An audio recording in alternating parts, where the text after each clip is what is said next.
A esta reunión de Pulpa Publishing, en donde tenemos el gusto de que Marco Antonio Gutiérrez nos acompañe.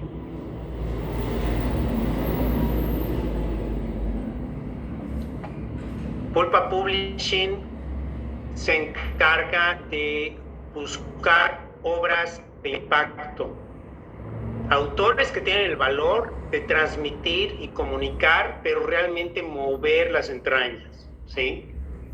Y denme un segundo, estamos apenas conectando y estoy conectando a las redes. Denme un momentito.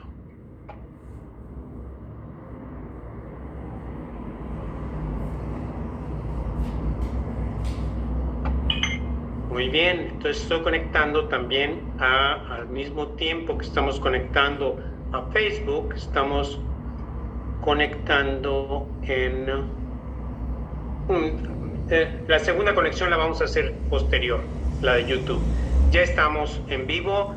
Tenemos el gusto de que esté con nosotros Marco Antonio Gutiérrez. ¿Quieres saludar a la audiencia, Marco? Y buenas tardes. Un placer estar con la gente de Pulpa Publishing, y sobre todo que vamos a platicar de cosas muy interesantes. Gracias, Toño. Magnífico. Tenemos a Araceli García, escritora y editora. ¿Quieres saludar? Hola a todos, muy buenas tardes.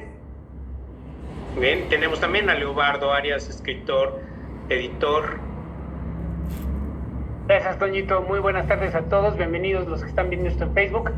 Gracias por invitarme a esta tertulia. Toño, Araceli, muy buenas. Marco Antonio, un gustazo de verte. Felicidades por tu recién pasado cumpleaños. Gracias. Bueno, aquí habíamos 3 Capricornios, así es que va a estar buena esta entrevista. Sí. Bueno, se trata de entrevistar a Marco Antonio Gutiérrez respecto a un libro sensacional que a mí me encantó, que es Cuentos de Miedo de mi Tierra. Y nosotros obviamente estamos buscando que cosas que usualmente no están en las manos del público estén disponibles para que la gente pueda disfrutarlas. Entonces, la primera pregunta que tendríamos que hacerle a Marco Antonio es: ¿cómo surgió la idea de este magnífico libro, Cuentos de Miedo de mi Tierra? Pues mira, Toño, fue algo fortuito porque durante muchos años en mi vida, pues he traído todas esas historias que me platicaban mi abuela, mi abuelo, y las historias que les había platicado a ellos. O sea, estoy hablando de mi tatarabuelo, que le platicó a mi bisabuelo, a mi abuelo, a mi madre, y así hasta esta generación.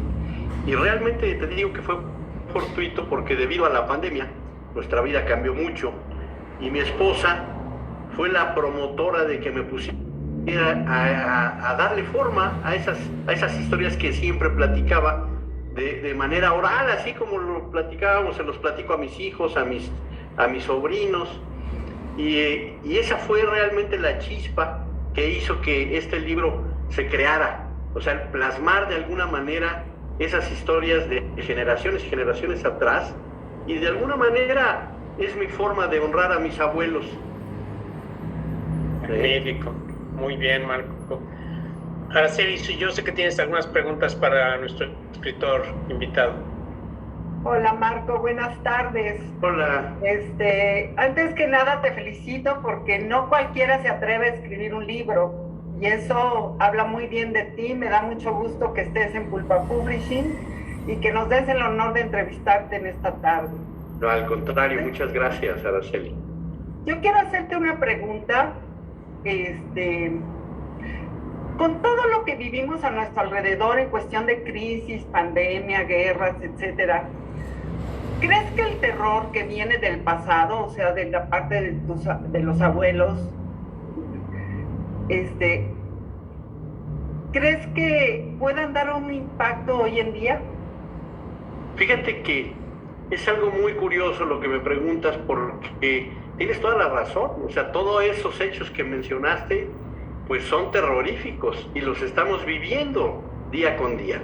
No es algo que te cuenten ni que veas en una pantalla de cine.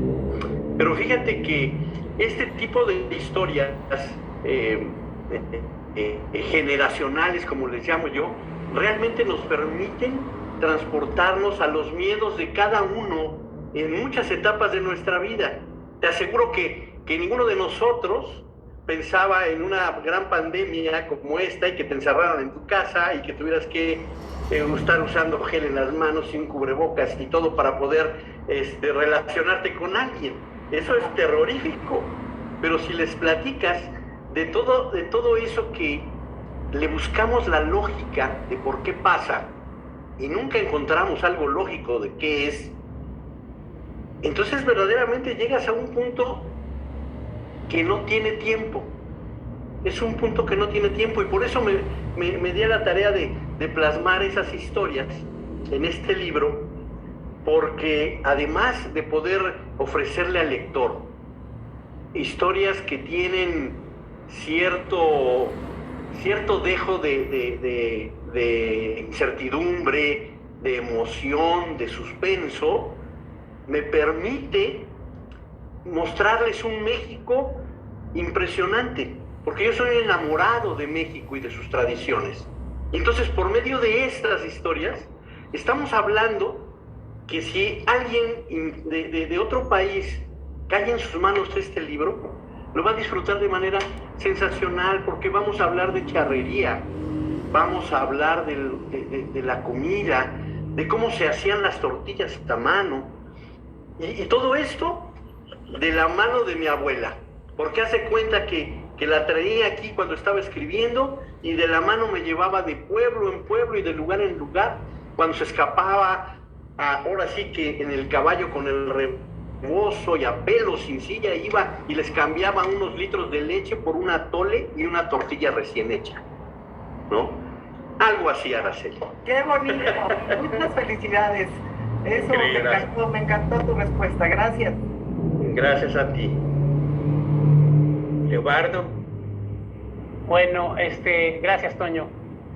Bueno, principalmente quiero acotar algo de eso. La realidad siempre rebasa a la ficción.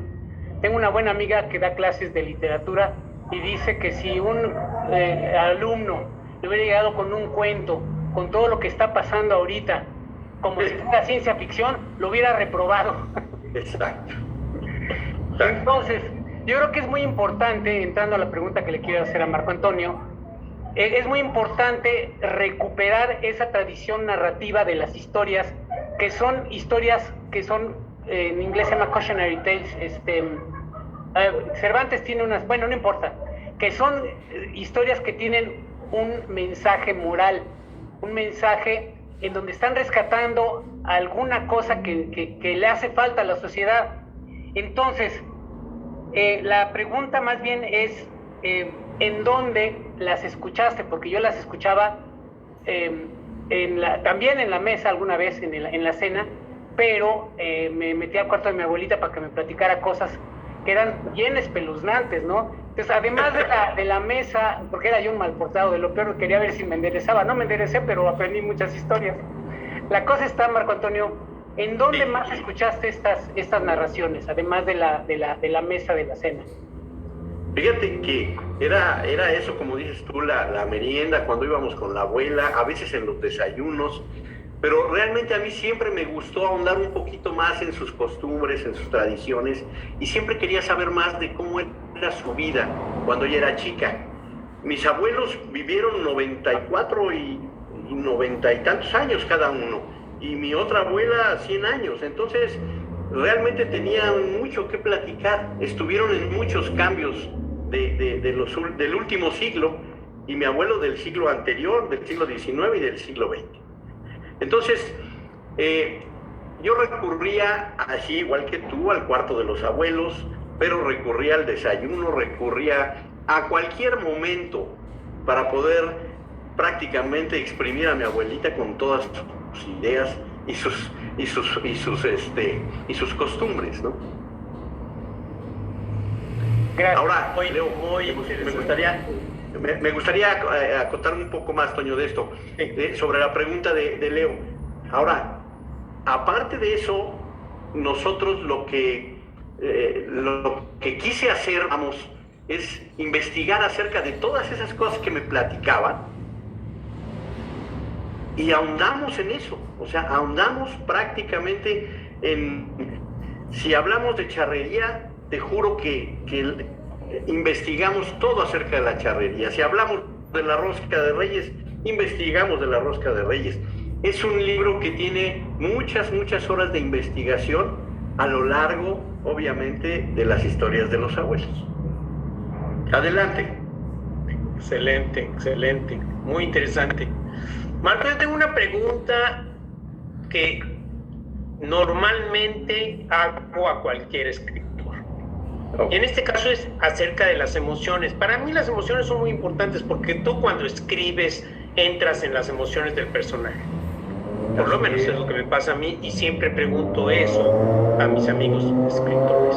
Yo quiero preguntarte, ¿cómo tuviste contacto con las emociones, lo que sentían tus familiares o las gentes cuando escuchaban estas historias de miedo?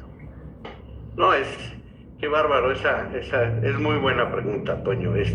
Realmente fue todo una delicia el poder pasar a través de tantas y tantas emociones, desde el asombro, los olores, la felicidad de una chiquilla de 11, de 12 años, pasar a través del terror que pudo sentir porque vio un bulto o porque se le apareció una luz y alguien dijo que eso era una bruja. El terror que sientes ahí, todavía, mira, te lo cuento y se me enchinan, la carne se me pone de gallina, ¿me entiendes? Había veces que estaba escribiendo a las 2, 3 de la mañana y dejaba de escribir porque ya empezaba a sentir que había cosas a mi alrededor, ¿me explico?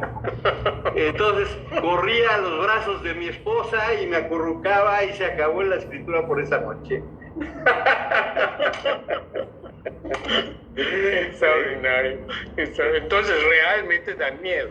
No, realmente a mí sí, pero fíjense, quiero decirlo para la gente que nos está oyendo, es un grupo de historias, son 17 capítulos que realmente los vamos pasando uno tras otro, tratando de llevar una secuencia cronológica, ¿no? Y lo pongo entre comillas porque llegamos a un cierto punto y luego nos regresamos hasta 1897 y de ahí volvemos a contar. Pero son historias que te van a ir poniendo a lo mejor la carne de gallina o se te van a erizar algunos de los cabellos, pero lo más importante de todo es todas las demás emociones que da. O sea, no es un libro únicamente para aquella persona que le guste lo terrorífico o el miedo. Lo puedes leer de corridito, es un libro sencillo, corto, donde vas a poder experimentar desde esa felicidad de una chiquilla trepada en un caballo hasta una charreada donde mi abuelo le dicen: oye, no puedes pasar esta botella de tequila al ruedo, y dice: permíteme. Altagracia, así se llamaba mi abuela, le dice: a tu salud, y ¡pum! Es el trago más largo, dice mi madre, que ha visto de tequila, se la acabó en un sorbo y se metió a la charreada, ¿no? Entonces, hablas de tradiciones increíbles, de cosas chuscas, y lo más interesante es que esto lo relaté como si me lo estuviera platicando alguno de ellos, como si yo fuera junto contigo, junto con mi abuela, y estuviéramos viviéndolo, para hacernos partícipes de toda esa parte de esa vida del México antiguo hasta nuestros días. Magnífico, magnífico. Ahora no te escuchas, Araceli, no te escuchas. Perdón, Okay. Sobre todo Adelante. que estás rescatando las tradiciones de tus ancestros, ¿no? O sea, de tu gente, y que eso, que no se pierda y que los puedas compartir con otros, eso es espectacular. A mí, yo también amo México y me encanta, voy a leer tu libro, no lo he leído, pero me voy a Gracias, Araceli. Gracias, claro que sí. Pero yo sé, Araceli, que tú tienes otras preguntas. Ah, perdón, Marco, te interrumpí. No, está bien, nada más estaba dando. Sé que tenías más preguntas. ¿Qué otra pregunta tenías para Marco? Bueno, yo quiero saber si tú realmente crees en los fantasmas, qué es lo que más te interesa de lo sobrenatural, o sea, o cuál es lo que más te da miedo. Muy interesante eso, Araceli, porque realmente a mí me encanta, soy un enamorado de las cosas a las que no les encuentro explicación y me gusta expurgarles y buscarles,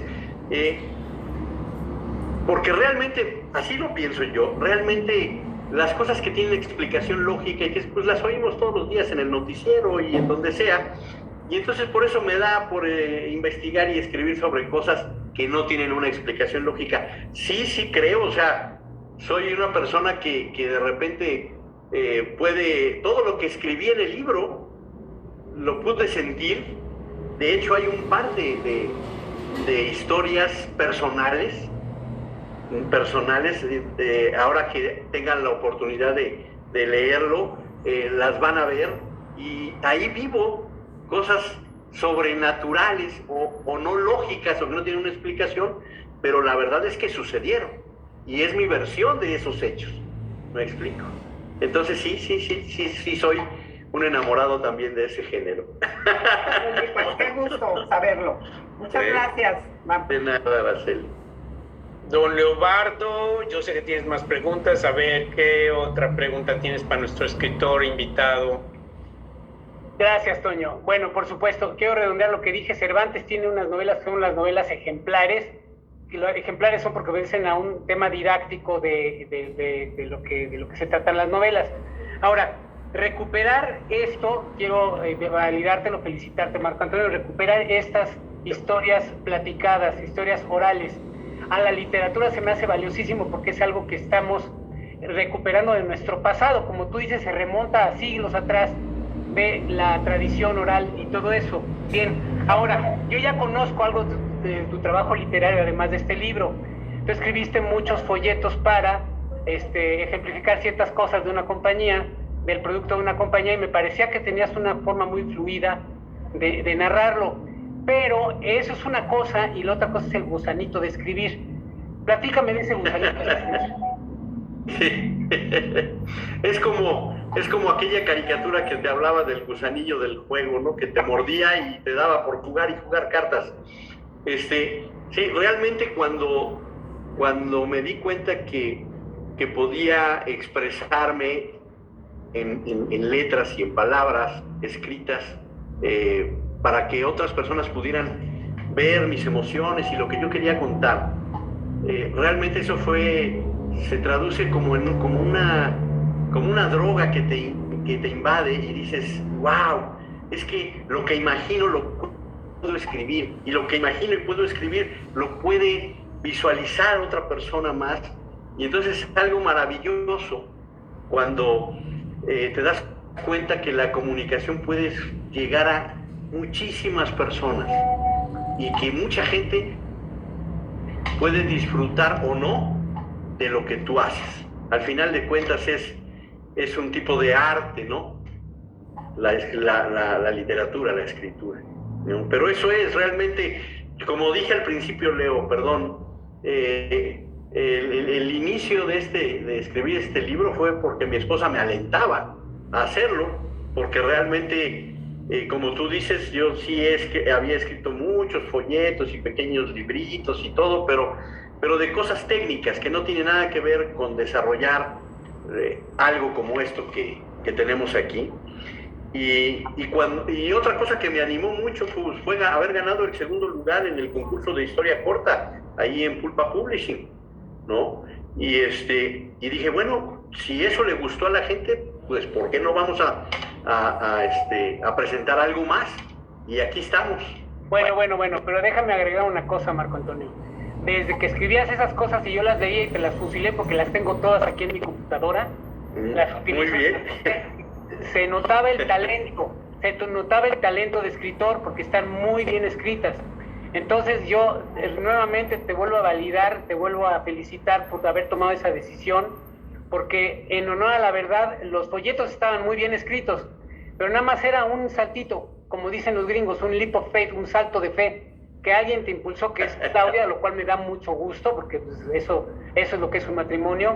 Y bueno, para eso estamos nosotros aquí en Pulpa. Toñito te está impulsando, pues te estamos echando tus cebollazos, lo cual también es muy bueno. Gracias, Leo. Bueno, yo sé que tienes por ahí un libro a la mano, ¿no, Marco? Sí, aquí lo tenemos para que el anuncio mostrar a la gente sea completo, mira. Bueno, muy bien. Eso que ustedes ven ahí... No lo puede ver hasta que no hable Marco, porque ya ves que esto es automático. Aquí está el libro. Aquí está el libro para que lo puedan ver. Marco, nos hablas de la portada. ¿Qué es la portada? Pues fíjate que muy interesante, es una fotografía real de la casa grande del rancho de La Mesa en Valle de Guadalupe, donde se desarrolla gran parte de estas historias. Este pueblo que está enclavado en los Altos de Jalisco. De hecho, esta fotografía la tomó uno de mis cuñados en uno de sus viajes de expedición, la última vez que llevaron a mi abuela a ese rancho que era de su familia cuando era niña, ¿no? Entonces es algo impactante, porque son fotografías que no tienen precio ni valor en el tiempo, ¿no? Exacto. A mí me gustaría, si eres tan amable, que nos dieras, cuando empieza el libro, colocamos una fotografía que tiene más de 100 años o algo así. ¿Podrías mostrársela claro, al público? A ver si se alcanza a ver con esta luz, pero vamos a ver. No creo, ¿verdad? ¿Sí se alcanza a ver? Sí, se alcanza a ver algo. Ok, esos son amigos y parientes de allá del rancho de La Mesa. Es una fotografía que tiene, no sé, 110, 120 años. O sea, y es impactante. Y esa la tenemos físicamente. Es una fotografía que el original mide 5 centímetros por 3 centímetros. Eran las fotografías de aquel tiempo en sepia, ¿no? O en blanco y negro. Son no sé una cómo había joya salido, esas fotografías tan antiguas.